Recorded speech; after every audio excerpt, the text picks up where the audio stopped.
Let's see about clinical features. So here I have put them into few sections: lumps, nipple areola, and skin.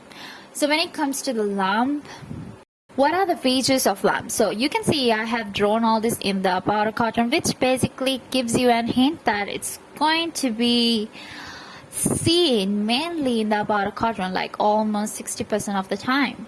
So they're going to be painless, progressive, variable in size, irregular, non-tender, and not warm, ill-defined edges, hard in consistency, and fixed to the skin, muscles, and chest wall. So fixed to the skin in the sense when you palpate, try to move the skin and the lump separately. Of course, it's not going to move. And when you ask the patient to contract the chest muscle, which is the pectoralis major muscle, so when it's contracted, you can palpate and see that the lump is now less mobile. So again, this is going to hint you that it's fixed to the muscle, as well as it could fix to the chest wall, which is to the rib cage. So what are the next features of nipple areola? So I have written this small label, which is 5Ds. So 5D features, you need to remember these are the features that's going to happen with the nipple or areola. So here the 5D features: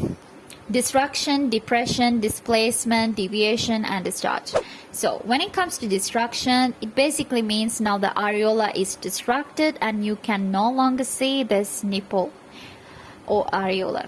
So this mainly occurs due to Paget's disease during breast cancer. When it comes to depression, now you can see that the areola is no longer protruded out and now it's inverted. Now this is a feature as well. And when it comes to displacement, this basically means that the areola is now not in its original position. It has elevated a little bit up from its original position.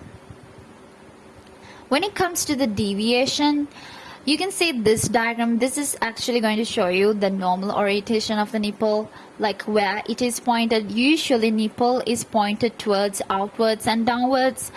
And during breast cancer, you can see that this normal orientation is disturbed and now it's not in its original orientation.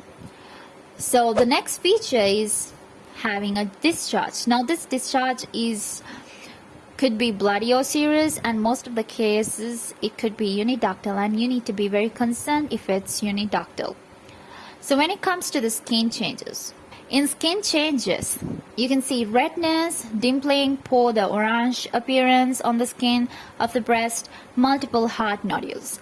And dimpling usually occurs due to infiltration of the Asler-Cooper ligaments inside the breast, and pour the orange appearance is usually due to infiltration of the lymphatics. And other than these features, you can have fungation, ulceration of the carcinomas as well on the skin. And what are the late features for the development of breast cancer? So these late features include loss of appetite, loss of weight. So when it comes to loss of appetite, it's also known as anorexia, and along with this, patient might present with anemia, nutritional deficiency.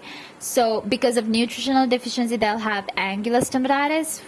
So in this diagram, you can see angular stomatitis, which is basically inflammation of the angles of the mouth, and it can also be known as angular cheilitis.